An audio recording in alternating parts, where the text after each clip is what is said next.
Hey guys! Thank you so much for tuning in to my channel again. I'm super stoked to get going on this next tutorial. I'm hoping that you enjoyed the first one if you did watch it. And thank you for any comments or suggestions that you left for me. Always improving.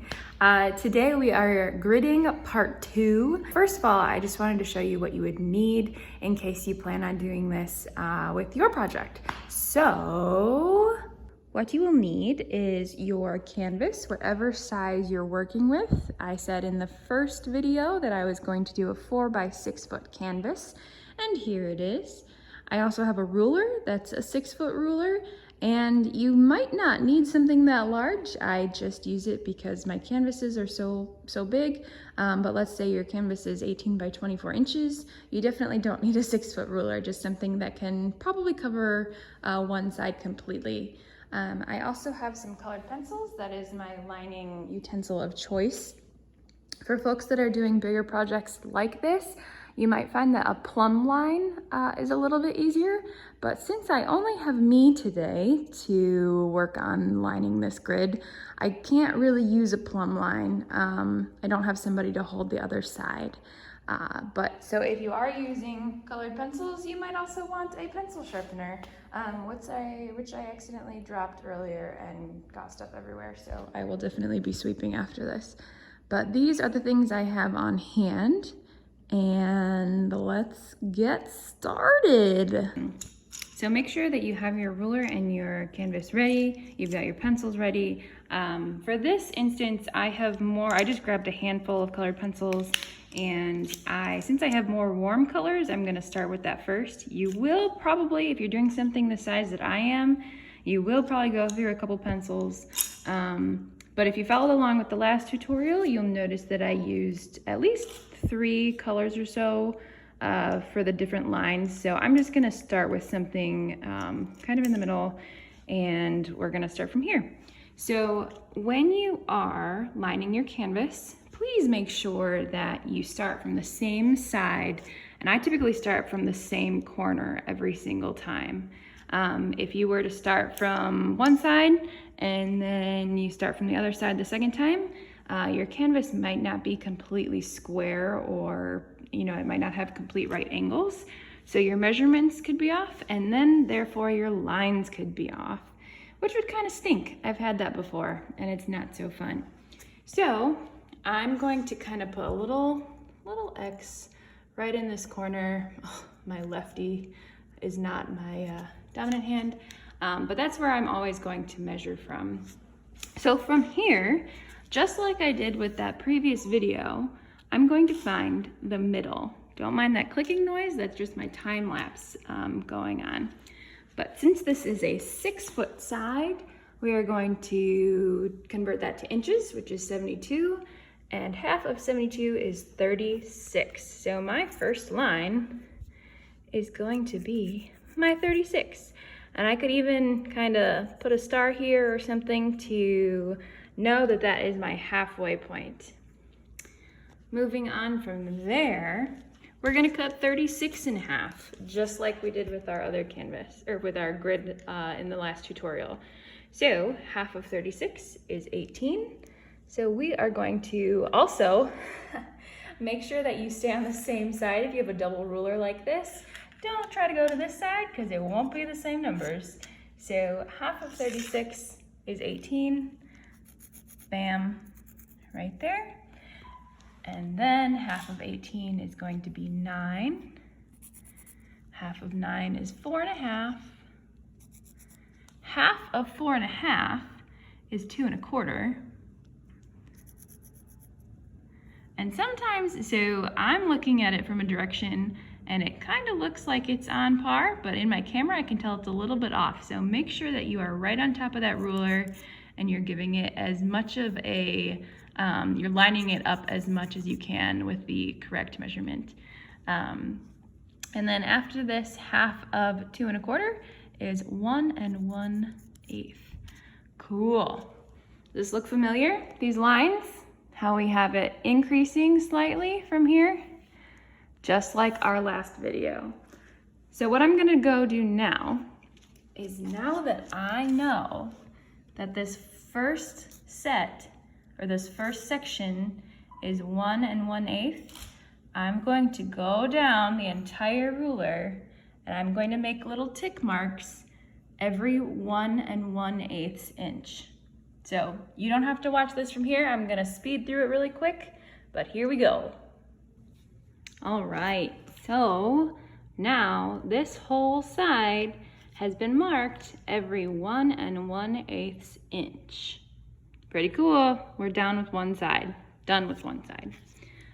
Next, I'm gonna flip it to the other side. Woot woot. You can actually see some lines that carried over from a previous project, but I still have to go in and put one in between each one of those. So I'm still gonna use my ruler. I'm still gonna line it up. And yeah, we'll have the same lines. So it turns out that the lines on this side do not coincide with the lines that I want to make today, which is kind of unfortunate, but it's also okay. I can work around this by using a different color. I guess I used like a yellow on this old one, and I'm going to use my pink for this one. But also, this is kind of a fun game for your kids that are learning math and fractions and stuff. I said that you could make your smallest size and then you could kind of increase with each value that is. So I was going from 1 1/8 inch to 2 1/4 to 3 3/8 and so on. But for kids, if you want to learn division or multiplication, you can certainly have them help you count in certain numbers. So for example, we split it from 36 to 18 to 9. So maybe why not teach your kids how to count by nines?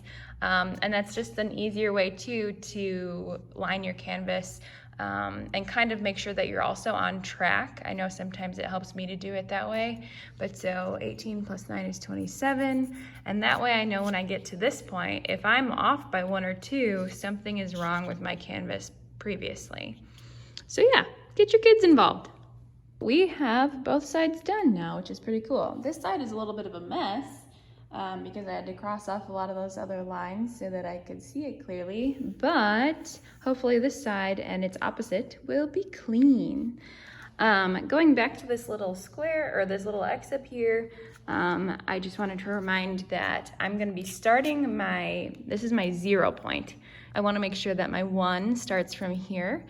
And so we're gonna do the same thing by splitting this in half. Since this is a 4-foot side, that's 48 inches. I'm going to find on this side, I'm going to find my 24. So this is my halfway point. Cool beans. All right, we're gonna get started on this side. So all 4 sides have been marked, and now comes a little bit of a tedious job, but it's essential to this grid making. I'm gonna start with it's the same amount of lines either way, but I'm probably gonna start with the long side first. So again, I'm going to make sure that I start with this corner. I'm gonna put my ruler there. We're gonna line it up, and then we're gonna start tracing some lines. So I've got on the first mark there, if you can see it, right there. And I'm gonna give it a little bit of space just because the pencil is a little bit thicker than you think it is. When you put it down on the paper or something, the canvas, it always moves a little bit out from the edge. So I have it just beyond this mark and just beyond this mark over here. And now we're just gonna draw some lines and do that the whole way through. First set of lines are done. Even marked that middle line, just like we did in that last grid tutorial, so that I know that it's the middle. Awesome, grid almost complete. We're almost 100% done. I'm gonna go back for every 5th line, like I did in the first tutorial, and I'm going to highlight the entire line. So, just so that you can get a better view. We have our grid. It has been spaced off by color. We've got our middle lines Right there you can see the yellow, and then every 5th line is green. And now we're ready for the next video.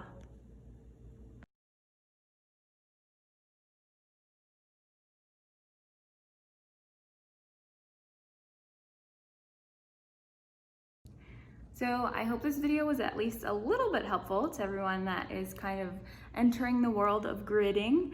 I'm so happy that you could join me on this little adventure, and we will see where this canvas takes us. Hopefully it produces something pretty cool. Tune in next week. We're going to be transferring whatever design we created in Photoshop. So we're going to put that first grid over a picture, and then we're gonna learn how to transfer it onto this guy. So that will be our next little lesson tutorial, if you will. Please let me know how this worked out, if you liked it, if you didn't, if you think there's something I could certainly improve on, or just words of wisdom or anything else that you'd like to add. I would certainly appreciate it. So thanks again. I will see you guys next week. Bye.